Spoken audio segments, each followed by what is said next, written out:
Muy bien, vamos a ponernos de pie.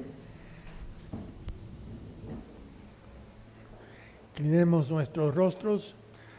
Querido Padre, venimos ante tu presencia en este hermoso día sábado que tenemos para instrucción, para tu guía, porque Padre, cada uno de estos sábados es como una escuela espiritual que vamos preparándonos todos como tu pueblo, preparándonos para ese futuro reino de Dios y poniendo en práctica lo que podemos aprender. Pero Padre, aparte de ti, nada podemos hacer.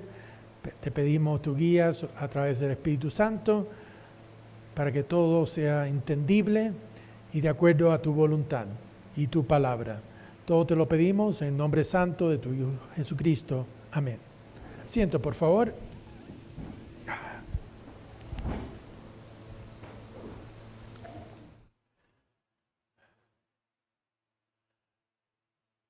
Muy bien, ya que estamos acá de vuelta. Este es un estudio bíblico en dos partes. Uno tiene que ver para que conozcan mejor a los hermanos latinos que tenemos en la zona de Sudamérica. Mi esposa Katy y yo viajamos a 3 países en el mes de julio. Fue a Colombia, Perú y Bolivia. Y tuvimos a los hermanos venir de 5 diferentes lugares. Aquí podemos ver los diferentes lugares y todos vinieron a Bogotá, Colombia. Acuérdense que estas son lecciones bíblicas. Esto no es un viaje de turismo, sino es un informe de un viaje pastoral que se llevó a cabo y lecciones que podemos aprender. Tuvimos un fin de semana de liderazgo en Bogotá y asistieron 45 hermanos de cuatro áreas de Colombia. Y aquí está, a ver, ¿se puede ver acá? La siguiente lámina.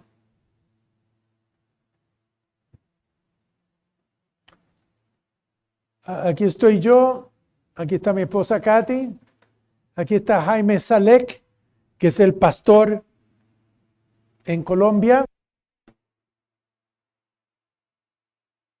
y su esposa Janet acá. Así que Jaime y Janet Salek.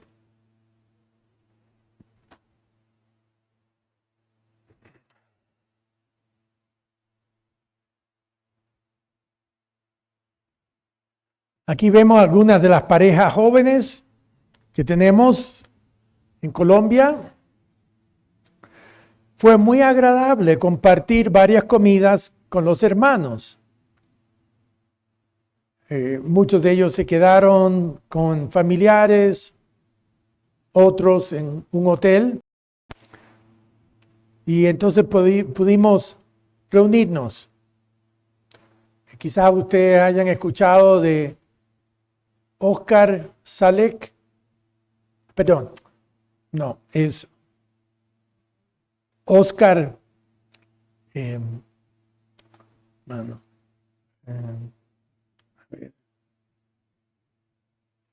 Oscar, también estaba Leo Sierra, los hermanos Sierra.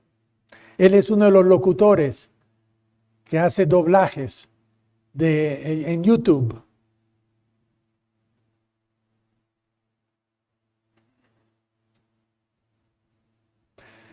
De ahí, Katy y yo volamos de Bogotá, aquí arriba, hasta Lima,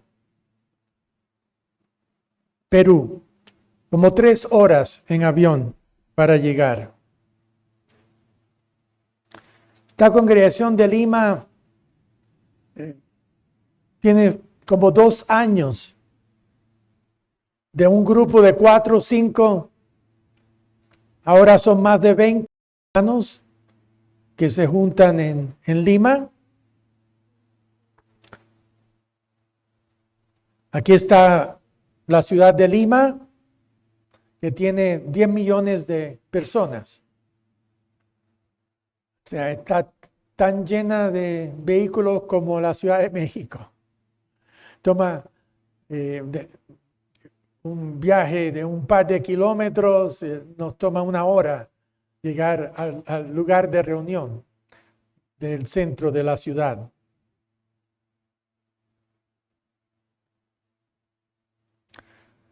Katy y yo estuvimos con algunos de los hermanos. Ahí está Lima, Perú. Y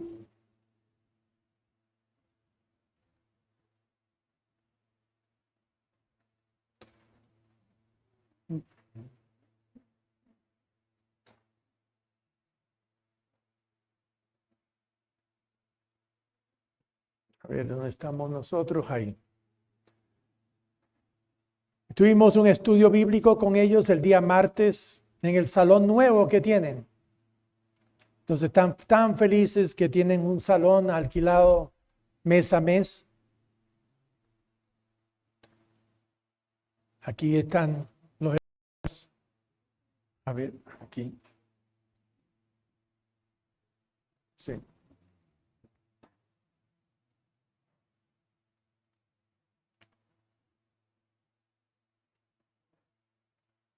No, no está moviéndose, ¿o sí? Es que estoy coordinándolo, por eso es que me confundo. Sí. Está bien todo. A ellos les encanta su nuevo salón y lo tienen en forma impecable, como pueden ver.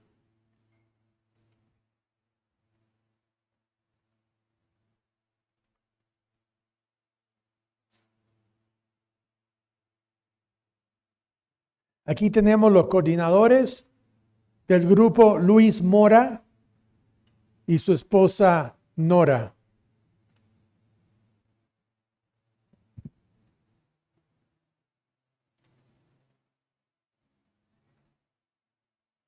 Y el día miércoles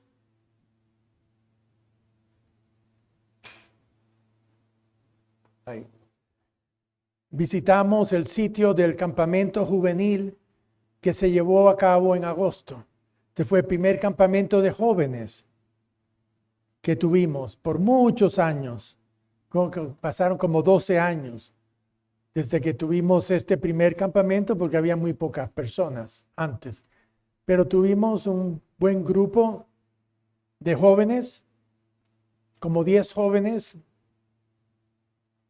No, eran más, porque vinieron de Chile también. Fueron como 13 jóvenes. Y después, como a media hora más al sur, visitamos el nuevo sitio de la fiesta en las afueras de Lima, llamado Las Gambusinas. Deben asistir este año como unas 50 personas. Vienen de los Estados Unidos, de otras partes. Tienen un río por este lado. Tienen muchas canchas deportivas. Aquí es donde se quedan los hermanos. Tienen las 3 piscinas. Nos reunimos en el primer piso de este edificio y tienen llamas domésticas que caminan por todas partes. Entonces es un lugar muy hermoso. La lección: la importancia de visitar a los hermanos para ver cómo están.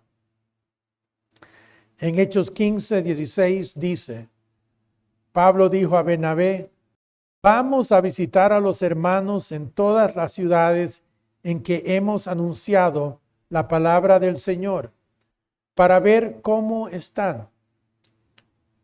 Y por eso es que estos viajes pastorales son tan importantes, para ver las necesidades del rebaño, del pueblo de Dios, coordinar las cosas. Nosotros tenemos la responsabilidad de que todo se haga en orden, en forma decente, como nos dice Pablo. Y no se puede servir a las personas de larga distancia.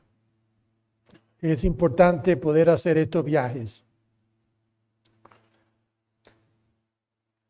Y de ahí entonces seguimos con nuestro viaje hasta La Paz, Bolivia, que tomó 1 hora y media por avión, que Perú y Bolivia no están tan lejos el uno del otro.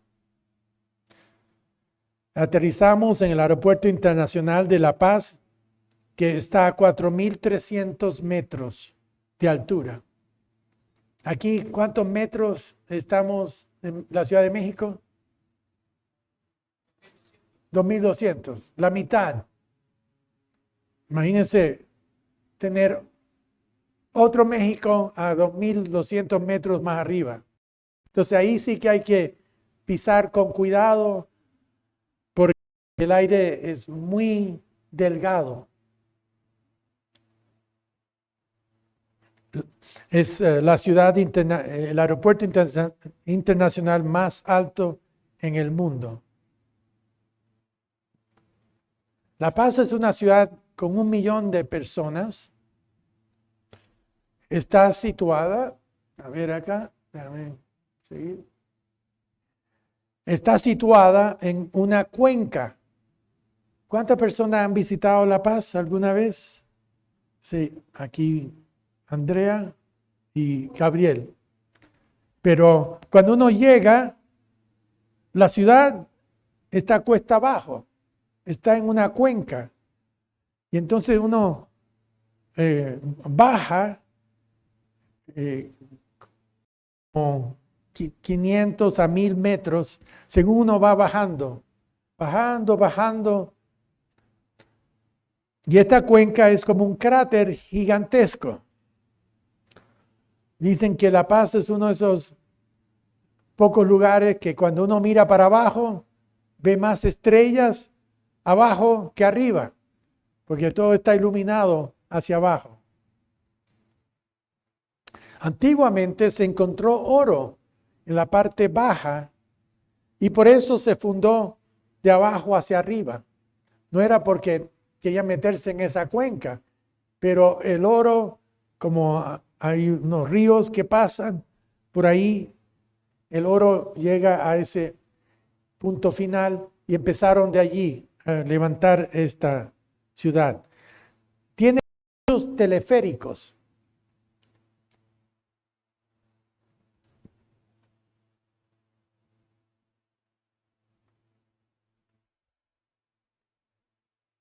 A ver si funciona. Aquí. Desde 2014, una compañía austriaca construyó numerosas líneas teleféricas sobre la ciudad que es usada como un metro. Nosotros tomamos 5 líneas con los hermanos en día domingo. Y pueden ver acá todas estas líneas de teleférico y algunas apenas pasan por encima de los techos que hay. Y pueden ver aquí cómo está todo apilado. Casa sobre casa sobre casa.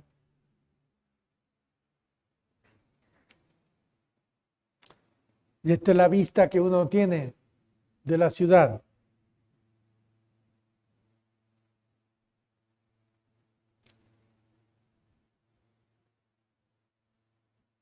Ahí está. Okay. En el sábado nos reunimos con los hermanos bolivianos. Son bastante educados.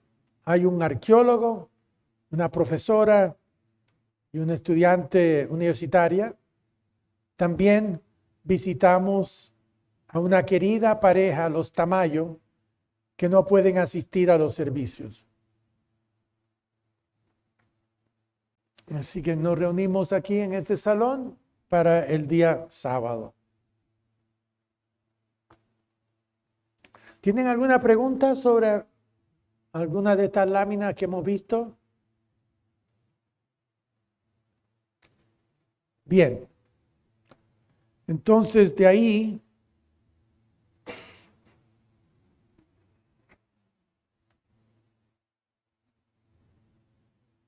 volvimos después a Lima, Perú, en el viaje de retorno y seguimos a nuestro hogar. Sin embargo, en Perú ha habido un importante descubrimiento sobre las famosas líneas de Nazca, que parecen ser otras de esas pisadas del relato de Génesis 1 al 10, que sobrevivieron las mareas del tiempo en Nazca, Perú. 400 kilómetros al sur de Lima están las famosas líneas de Nazca, que yo visité hace unos 30 años atrás. Tomé una avioneta que sobrevoló el valle de Nazca y vi las enormes figuras trazadas en la tierra. Ahora son más de 700 que han descubierto. Visité el museo allí y escuché una charla por la arqueóloga María Reich. María Reich es la alemana que descubrió estas rayas, estas líneas. Se conocían antes algunas cosas, pero ella fue la que decidió vivir allí y por 37 años preservó el lugar y lo analizó.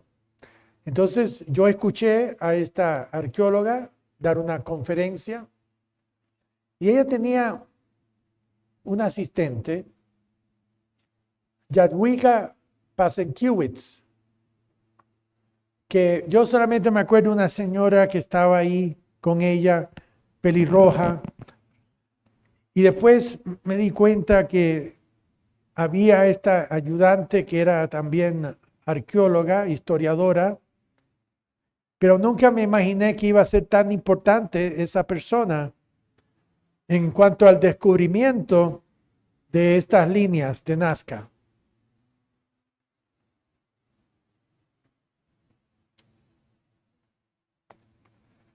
La creación de las líneas de Nazca, a propósito, ¿hay alguien que ha ido a estas líneas de Nazca? Si van una vez a la fiesta a Perú, vale la pena. Lo mejor sería contratar una avioneta que los llevara y diera unas cuantas vueltas y regresar a Lima, porque son como 7 horas en bus o en auto. Pero aquí se ve cómo ellos trazaban estos surcos y formaban estas enormes imágenes. Este es el famoso colibrí. Tiene 100 metros de tamaño. Es como un campo de fútbol. Imagínense todo el trabajo para trazar líneas que cuando se ven de arriba no hay ninguna desviación. Y aquí podemos ver también cómo usaban la geometría y matemática acá para trazar con lo que era una estaca en el centro y después un cordel, y así podían hacer círculos. Y también estas eran líneas más grandes que iban sacando la roca de arriba y el sedimento blanco estaba abajo.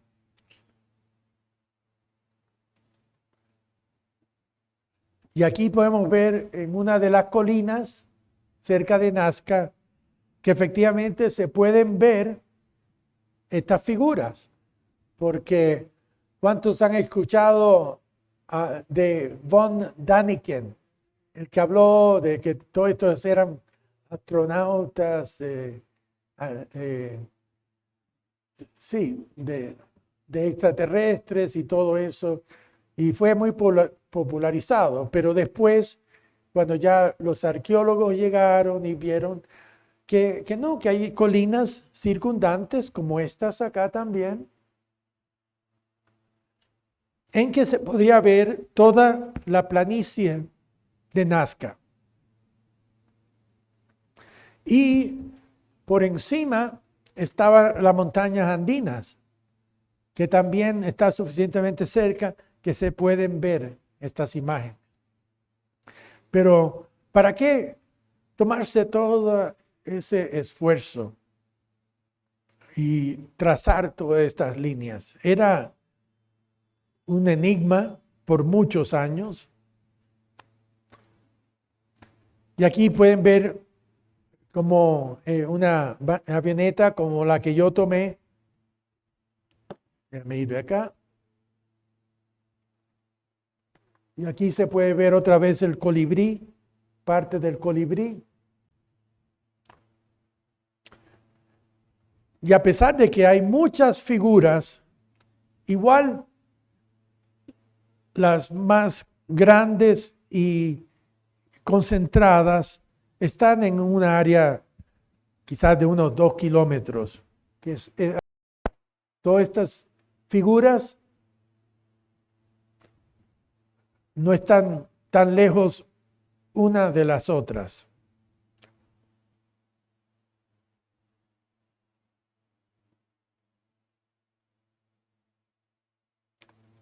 Aquí la podemos ver de cerca. Algunas de las famosas figuras de las líneas de Nazca, que son enormes. Como digo, ese colibrí mide 100 metros de largo. Y vamos a examinar estas figuras más detalladamente. Las figuras son cavadas del suelo oscuro que cede a un color blanco abajo. Así que estas cosas no están pintadas.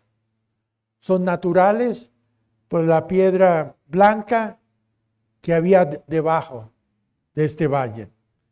Pero ¿cómo pudieron estas figuras sobrevivir aproximadamente 2000 años? Líneas cubren varios kilómetros, pero se centran en un espacio menor. Se calcula que tienen como 2000 años de edad. Se pueden imaginar un maestro Nazca enseñando a los jóvenes la historia de los orígenes del pueblo. También en Nazca, vamos aquí ahora.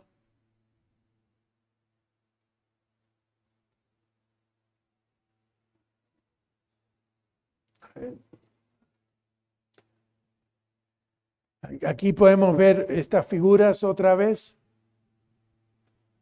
Y tenían pirámides, como las de Babilonia y Egipto.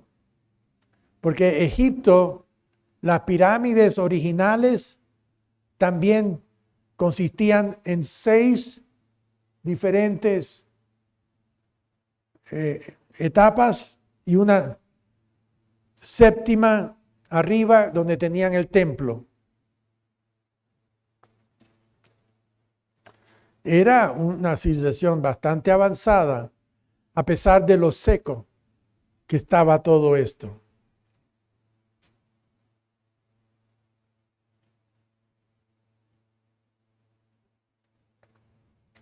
En la revista Muy Interesante,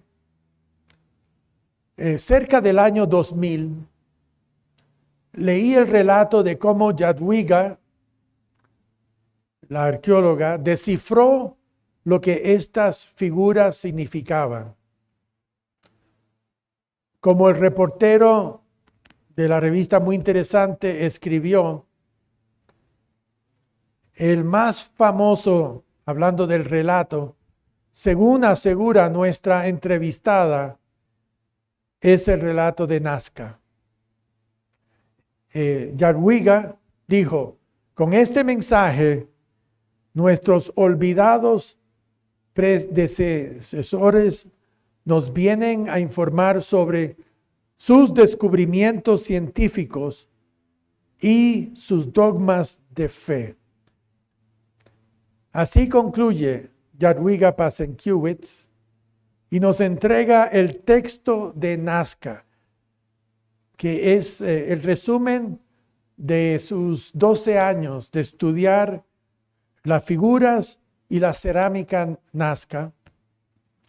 Y dice que no es otro que la historia del Génesis, concebida por inspiración divina en tiempos antediluvianos, que significa antes del gran diluvio, y transmitida fielmente por infinitas generaciones.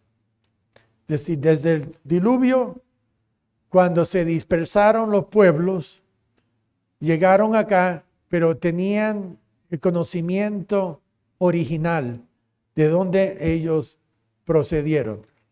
Hay un libro que se llama Los soberanos de los mundos perdidos, que es de Jadwiga Pasenkiewicz. Ahí ella toca todo esto sobre las líneas de Nazca.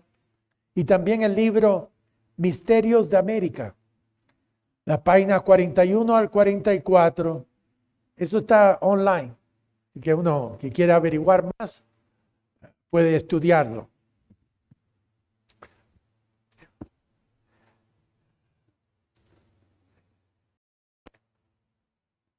Seguimos.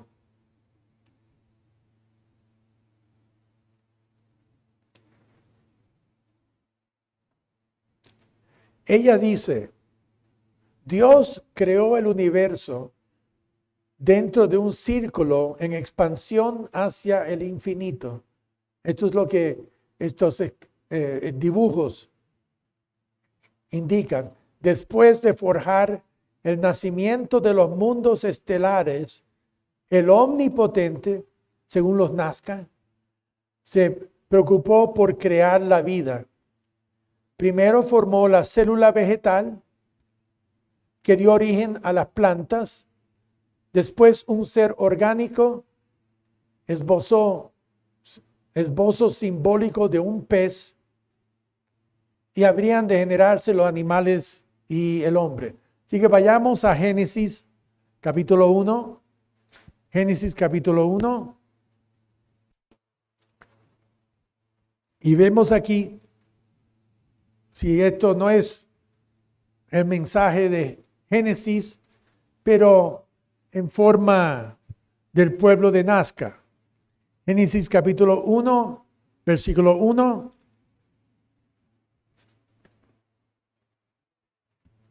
Dice, en el principio creó Dios los cielos y la tierra, es decir, el universo. Y aquí dice, Dios creó el universo dentro de un círculo en expansión hacia el infinito. Y esto significa que empezó todo a ser creado y hay una expansión en el universo. Y después de forjar el nacimiento de los mundos estelares, todas las estrellas, el Omnipotente se preocupó por crear la vida. Primero formó la célula vegetal que dio origen a las plantas. ¿Y qué nos dice aquí en el versículo 11? Después dijo Dios, ya una vez que levantó los continentes, dice, produzca la tierra hierba verde.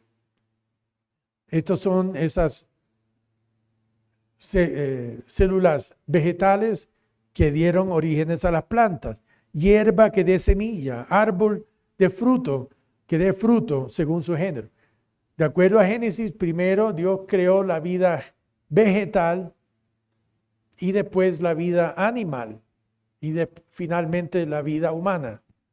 Y aquí vemos que dice que creó después de la vida vegetal.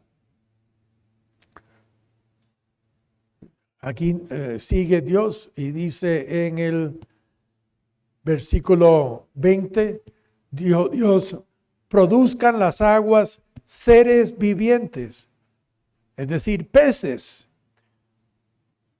y aves que vuelen sobre la tierra. Y creó Dios los grandes monstruos marinos, todo tipo de animales acuáticos, ballenas y todo ser viviente que se mueve. Y finalmente, dice versículo 27, y creó Dios al hombre a su imagen. A imagen de Dios lo creó. Por eso es que el pueblo nazca de alguna forma retuvieron ese conocimiento de cómo fue la creación, que había un ser omnipotente que lo llevó a cabo. Ella sigue aquí en el segundo párrafo, dice, tenían su propia Biblia. La vida de los antiguos habitantes del continente americano se desarrolló en 3 épocas diferentes. Primero, aquella de los reinos e imperios prediluvianos, los pueblos antes del diluvio. Y eso figuran desde Génesis capítulo 1, con la creación de los seres humanos, hasta Génesis 6, cuando está por llegar el diluvio. Este es el pueblo prediluviano que está descrito en la Biblia. Y aquí ellos dijeron lo mismo. Primero estaban los reinos e imperios prediluvianos cuando fue escrita la Biblia, es decir, los registros de lo que sucedió. La segunda se inicia con el gran cataclismo que esta autora dice del año 9792 antes de Cristo, que destruyó civilizaciones y dio origen a un larguísimo periodo de inseguridad, soledad y terribles sufrimientos para los pocos sobrevivientes, que serían Noé y su familia. ¿Se puede imaginar empezar de nuevo con todo lo que se había destruido? A continuación, es su interpretación que sigue bastante cerca a la Biblia.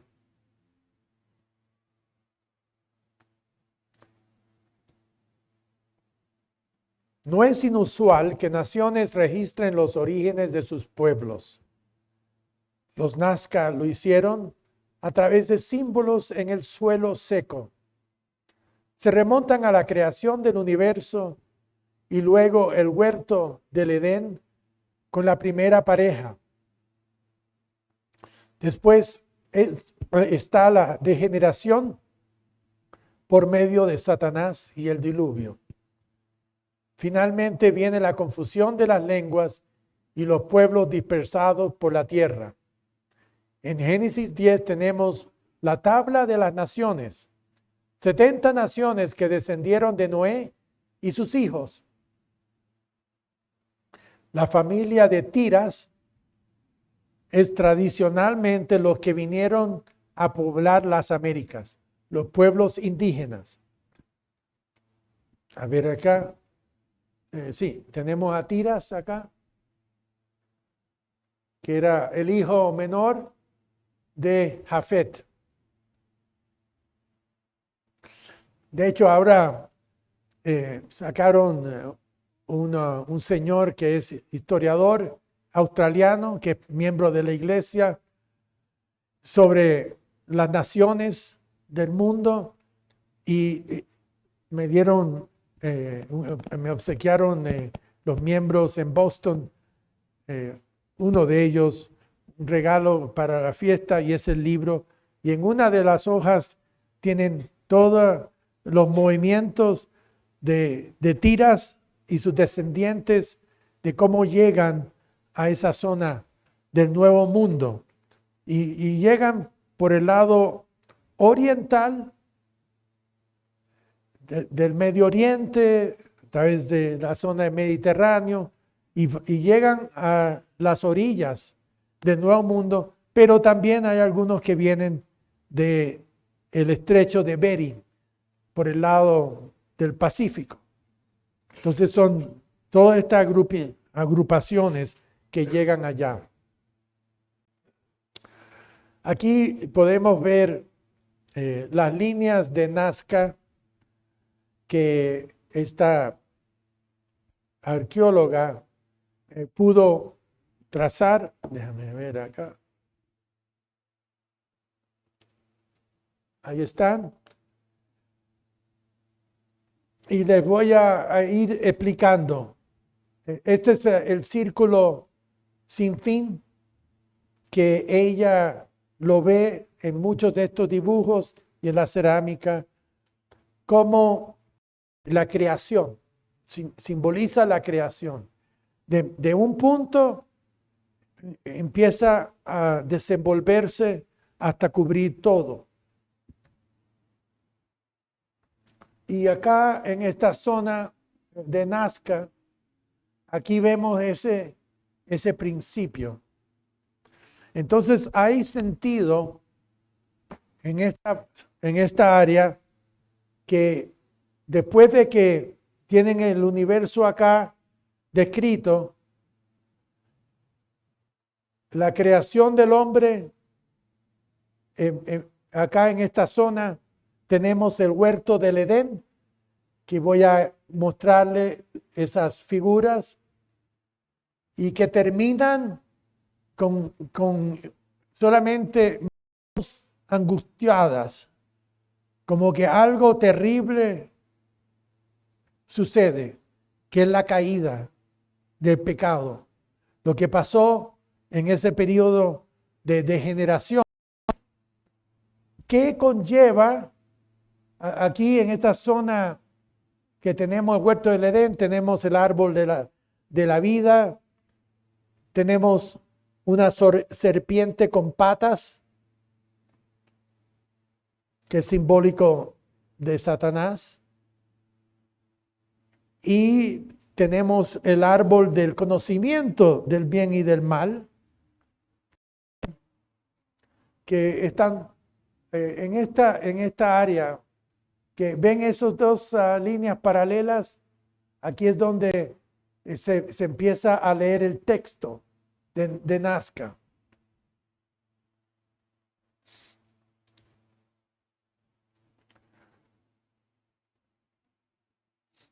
Aquí ahora voy a darles en forma más concentrada cada una de las imágenes.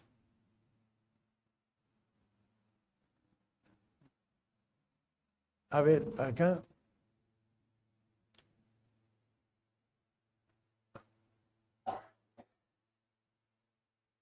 Podemos bajar una más. Ahí está. Esto es lo que ella tiene en su libro. Y a propósito, un premio para alguien que encuentre en una de esas revistas muy interesantes, por ahí por el año 2000 a 2005 o 2006, pues yo recorté el artículo y lo puse dentro de uno de mis libros sobre Nazca y no he podido encontrar ese libro. Y están toda esa información, menos mal que está en otras publicaciones, pero la de está muy interesante.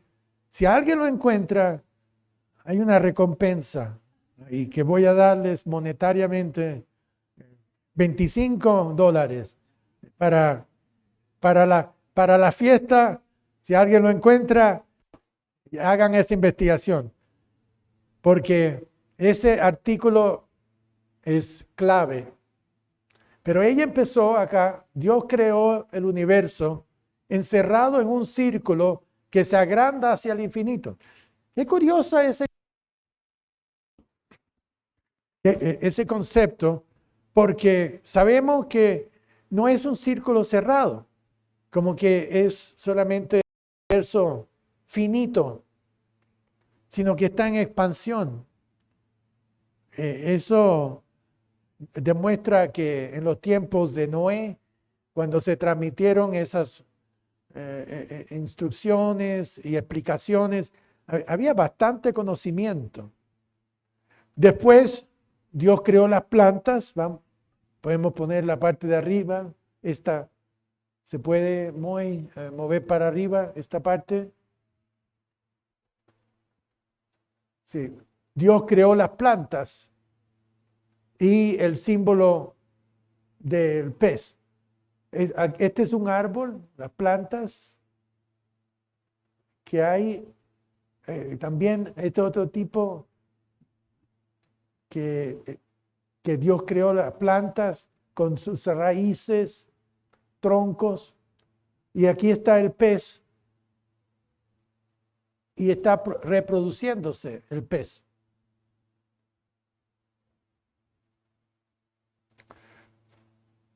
Siguiendo, a ver, creo que sí, aquí está, estamos ahora en el huerto del Edén. Esta otra figura está acá arriba de la creación del universo. Y entonces encontramos aquí esto, ella lo llama el árbol de la vida. Y el pueblo Nazca, así entendía el árbol de la vida. Bueno, solamente ha habido un árbol de la vida y eso fue en el huerto del Edén. Y aquí está el árbol del conocimiento, otro árbol opuesto al árbol de la vida.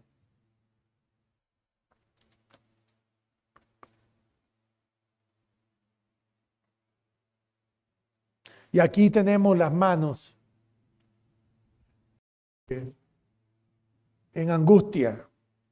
Me recuerda mucho, si algunos se recuerdan, esa pintura de Pablo Picasso que se llama Guernica, que era el pueblo español que fue bombardeado con los aviones de Hitler en el año 1936-37 en la guerra civil española, y que bombardearon con esos aviones Stuka, que bombardearon el pueblo y destruyeron todo el pueblo. Y se ven unas manos así elevadas, la gente cría la hecatombe que sucedió en ese entonces. Me recuerda mucho acá que, porque cada símbolo es, okay, aquí estaban en el huerto del Edén, pero algo pasó y ya no están en el huerto del Edén.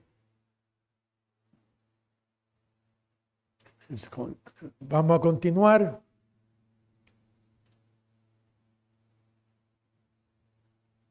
Sí.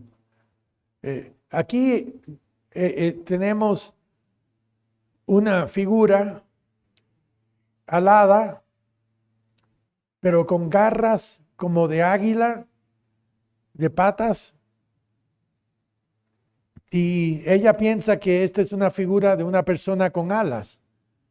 Pero obviamente una figura así, si se tira de un cerro, se mata. Con muchos lo intentaron, porque el cuerpo es mucho más. Pero, ¿quiénes eran los que tenían alas? Y una figura que eran con águila mezclada con león y con todo esto. Aquí vemos múltiples caras también. ¿Alguien me puede decir quién estaba ahí en el huerto del Edén también? El querubín, protector, que no dejaba que nadie pudiese entrar en el huerto, que asustaba y alejaba a cualquiera que se acercara a él.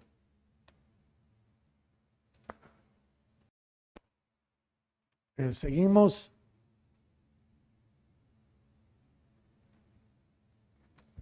Y ahora, después de la angustia, la caída del hombre en pecado, tenemos a una figura de un ser humano que fue creado por Dios Todopoderoso, con el origen que el mismo que creó el universo, creó a un ser humano. Y, a ver, parece que se me acabó acá. Que es la figura que está subiendo una nave. Sí, parece que se me acabó la pila. Es interesante que esta nave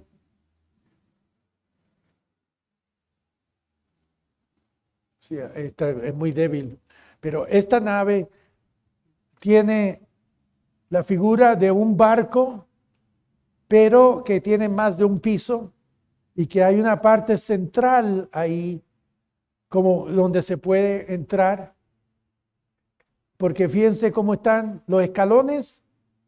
Está subiendo el escalón para entrar en este arca. Esta ya identifica esto como un ser humano entrando en un arca. Tengo otra figura más abajo. A ver si se puede mostrar la figura aquí más abajo de el arca de Noé. Esa de acá. Esa queda aún más clara porque está como al revés. Esta es la forma que está el dibujo genuinamente, porque y se ve el barco y con la figura subiendo. ¿La ven ahí? Esa, y también arriba es lo mismo. Está subiendo una nave. Bueno, esto es un indicador de que tenían que preservarse en medio de un diluvio que iba a venir. Y entonces tenemos los animales traídos en el arca, aves, seres terrestres, todo tipo de animales que hay. Obviamente hay distintos animales aquí, vemos arriba.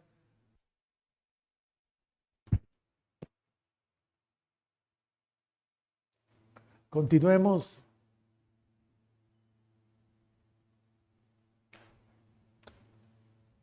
Ella cree que la araña que se ve aquí arriba es la firma de los creadores de estas líneas, porque en vez de poner una firma, especialmente en la cerámica, ponían una araña. Este pueblo Nazca, el que hizo estos dibujos. Y curiosamente, después tenemos un rey y una reina que aparecen después del diluvio para establecer una nueva civilización. Y sabemos que tras el diluvio se establecieron reyes como Nimrod y luego la confusión de las lenguas, donde llevaron esta historia en Génesis con ellos, o de Génesis con ellos. También los pueblos mayas, aztecas y otros llevaron sus orígenes, como en el Popol Vuh, el libro sagrado maya, que también tiene los mismos relatos, el origen del universo creado por un ser supremo. Después tenemos que el hombre tiene como un tipo de huerto del Edén, aparece el árbol de la vida, aparece pues la degeneración. Popol Vuh habla de un diluvio universal también y después de las civilizaciones que siguen. ¿Cuántos han leído Popol Vuh? Algunos, especialmente los primeros 2 capítulos. Muy importante porque eso fue de un maya que había uno de los curas misioneros que pudieron traducir ese libro sagrado. El Popol Vuh está escrito en un libro. El pueblo Nazca, como vivían en la zona más seca que hay, que a veces tenían 3 como centímetros de lluvia por siglo. Y por eso es que esa zona es completamente seca. Por eso es que nunca hubieron aluviones o distintos tipos de diluvios que hubiesen borrado esto. Por eso es una de estas maravillas que quedan en la historia. ¿Y qué lección podemos aprender de esto? Es una lección para recordar que la Biblia es el libro con los relatos históricos auténticos. Esto no fue inventado, porque ¿cómo es que tenemos tantos relatos alrededor del mundo? Y no son mitos que otros pueblos aún tienen rastros de estos verdaderos orígenes del hombre. Muy bien, no sé si hay alguna pregunta que pueden tener al respecto. Sí, señora Esther.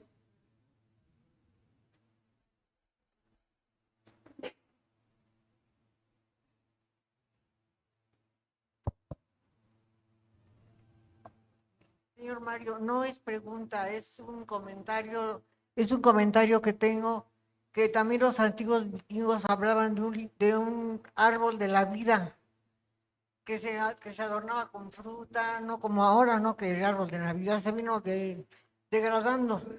Y eso de Nazca si no fuera porque creemos ciegamente en la Biblia, en lo que está escrito, nos iríamos por las cosas de los extraterrestres.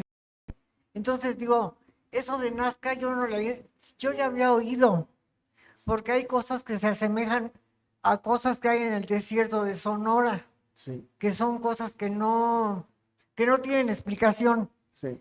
pero que nos transportan a algo que fue desde la creación, los mayas, nuestros antepasados mexicas, las figuras son parecidísimas. O sea, interesantísimo todo esto del Nazca. Era todo mi comentario, señor Mario. Muchas gracias. Muy bien dicho.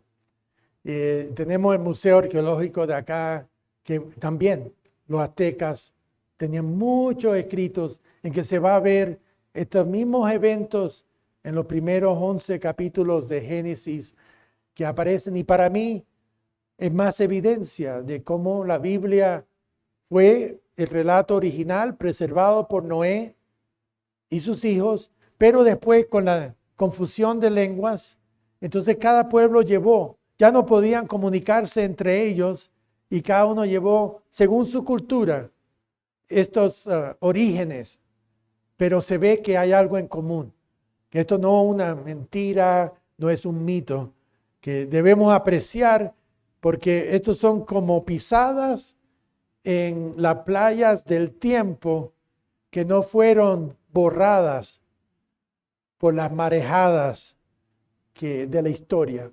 Quedaron esta pisada, no quedó la anterior ni la de adelante, pero quedó esto registrado. Y es parte de esta herencia latina que debemos nosotros estar agradecidos que tenemos cosas aquí que, como decía señora Esther, en vez de apuntar en contra de la Biblia, apunta hacia la Biblia. Para mí, que me confirma la fe. Porque si este pueblo tenía todas estas ideas que eso no lo inventaron, eso ya venían de sus antepasados, que era escritura sagrada. El pueblo Nazca nunca dejó relatos escritos, solamente lo que son estos geoglifos. Geoglifos significan escritos en la tierra pero también son símbolos que contienen ideas, historias. Por eso no pueden imaginarse que qué tan fácil era, en vez de tener que relatar esto de familia tras familia, misma cosa. No, vamos a hacerlo todo en un valle y traemos a nuestros hijos acá y le decimos, mire, ve, aquí está el primer símbolo que tienes que acordar, el origen del universo. Y después que había este lugar, este paraíso que había y que nuestros antepasados al final pecaron y se corrompieron y después tuvo que venir un diluvio, pero había un arca que preservó al ser humano y las especies terrestres. Y así es como se va cuadrando y cuajando esta imagen de que la Biblia sí tenía, como dice Werner Keller, la Biblia tenía la razón.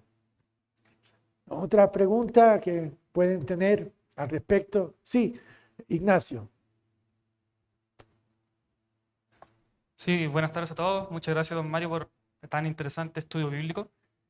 Yo personalmente creo que de las muchas formas que hay para poder comprobar que la Biblia es verídica y es cierta, es justamente la ciencia de la arqueología.